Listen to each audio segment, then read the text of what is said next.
केवल अपने स्वयं की तुष्टि के लिए गिरफ्तार करके लोकतंत्र के चौथे स्तंभ पर हमला करने का कार्य कांग्रेस कर रही है। वो प्रेस में रिपोर्ट करने की आजादी, आज महाराष्ट्र सरकार ये बेसिक राइट खींच रही है।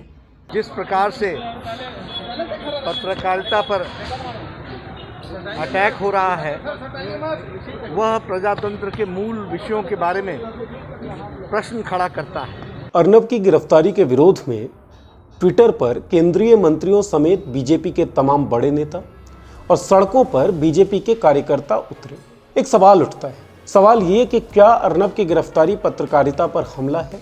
इस सवाल का जवाब एक दूसरे सवाल पर निर्भर करता है। वो सवाल ये कि क्या अर्नब पत्रकार हैं? इस सवाल के जवाब के लिए ये समझना जरूरी है कि पत्रकारिता के उद्देश्य क्या हैं, पत्रकारों के कर्तव्य क्या होते हैं। तो सब जनसंचार की क्लासेस में पढ़ाया जाता है कि पत्रकारिता का उद्देश्य है सूचना देना, जागरूक करना और वैज्ञानिक दृष्टिकोण को विकसित करना। पत्रकारों का जो दायित्व है वो है जिम्मेदार लोगों से सवाल पूछना और जनता की आवाज बनना। अब अर्नब गोस्वामी के पिछले सालों के कुछ काम फौरी तौर पर देखिए। मैं पूछ रहा हूँ सलमान खान का नाम लेकर, अर्शद को भी मैं जवाब देना। कहाँ है सलमान खान? बोलिए बोलिए, सुनना चाहता है पूरा भारत। उद्धव ठाकरे जी, संजय राउत जी, अनिल देशमुख जी, आपके गृह मंत्री बोलते हैं, किससे बोला बताइए मुझे? पूछता है Bharat. Keep quiet. Understand? When you're spoken to, when I tell you to keep quiet, be quiet.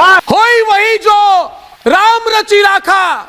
ना तो अर्नब गोस्वामी ने कोई सूचना दी, ना लोगों को जागरूक किया और ना ही वैज्ञानिक दृष्टिकोण विकसित करने की कोशिश की। हाँ, जहां तक जिम्मेदार लोगों से सवाल पूछने का मामला है, तो वर्तमान महाराष्ट्र सरकार के चुनाव के बाद उन्होंने महाराष्ट्र सरकार को आड़े हाथों लिया जरूर, लेकिन यहां भी सवाल नदारद थे, धमकी थी, गलीछाप भाषा थी, झूठ था और प्रोपेगेंडा था। अगर महाराष्ट्र सरकार से सवाल पूछना ही था तो रोजगार के मोर्चे पर पूछे जा सकते थे, किसानों की हालत पर सवाल बनते थे, लेकिन नहीं, अर्नब ने इन मुद्दों को नहीं चुना, बल्कि वो एक राजनीतिक प्रवक्ता की तरह सरकार को केवल गरियाते रहे। उद्धव ठाकरे जी, सवाल पूछने का अधिकार हम सबको इस मिट्टी, इस देश के संविधान ने दिया है। शर्म नहीं आती है? अनिल देशमुख, जागीरदार हो तुम मुंबई के, हैं अनिल देशमुख। अनिल देशमुख और संजय राउत, याद रखो ये बात कि डरता वो है जिसे राज खुलने का खौफ होता है। डरे हुए हो तुम। ना तो अर्नब के शो और ना ही उनकी भाषा पत्रकारिता के मानकों पर खरा उतरती है। सुशांत सिंह राजपूत के आत्महत्या वाले मामले को अर्नब गोस्वामी ने लंबा खींचा। वो कह रहे थे कि वो न्याय की लड़ाई लड़ रहे हैं।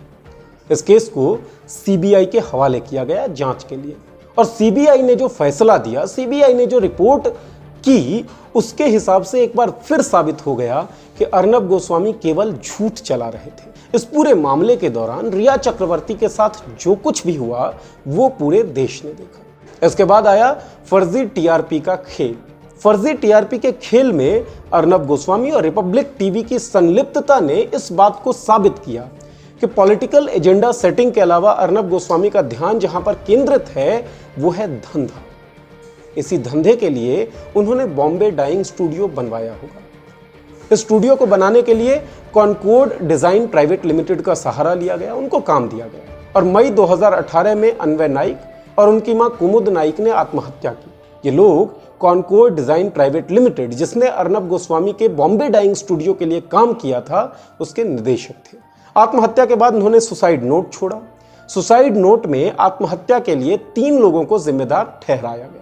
उसमें से एक नाम अर्नब गोस्वामी का भी था। अर्नब गोस्वामी के ऊपर 83 लाख रुपयों का बकाया था और तीनों को मिलाकर कुल 5 करोड़ 38 लाख रुपए बकाये थे। इन बकाये राशियों का भुगतान न होने के कारण कॉनकॉर्ड डिजाइन प्राइवेट लिमिटेड के जो डायरेक्टर्स थे वो परेशान थे और उसी परेशानी में उन्होंने आत्महत्या की। उस वक्त देवेंद्र फडणवीस की सरकार महाराष्ट्र में थी। केस को क्लोज कर दिया गया। अर्नब गोस्वामी का बीजेपी में रसूख और बीजेपी में उनकी पहुंच का अंदाजा इसी बात से लगाया जा सकता है कि रिपब्लिक टीवी के निवेशक राजीव चंद्रशेखर बीजेपी से राज्यसभा के सांसद हैं। बहरहाल मई 2020 में महाराष्ट्र के वर्तमान गृह मंत्री अनिल देशमुख ने उस केस को री इन्वेस्टिगेट करने के आदेश दिए। री इन्वेस्टिगेशन का ये आदेश अन्वय नाइक, जो मरे थे, जिन्होंने आत्महत्या की थी, उनकी बेटी की शिकायत के बाद दिए गए। उसी केस के तहत अर्नब गोस्वामी को गिरफ्तार किया गया है और अब 14 दिनों की न्यायिक हिरासत में भेजा गया है।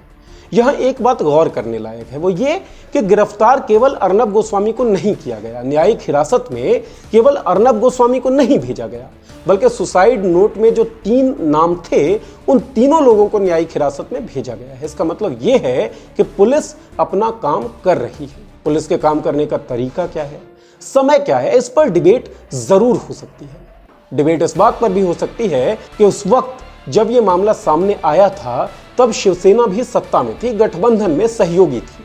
उस वक्त ये फाइल कैसे क्लोज हो गई, उस वक्त पुलिस ने जांच क्यों नहीं की। लेकिन इन सब सवालों के बीच एक बात और ध्यान देने लायक है, वो ये कि जो पुराने इन्वेस्टिगेटिंग ऑफिसर थे, यानी कि जांच अधिकारी थे, उनसे भी पूछताछ हुई।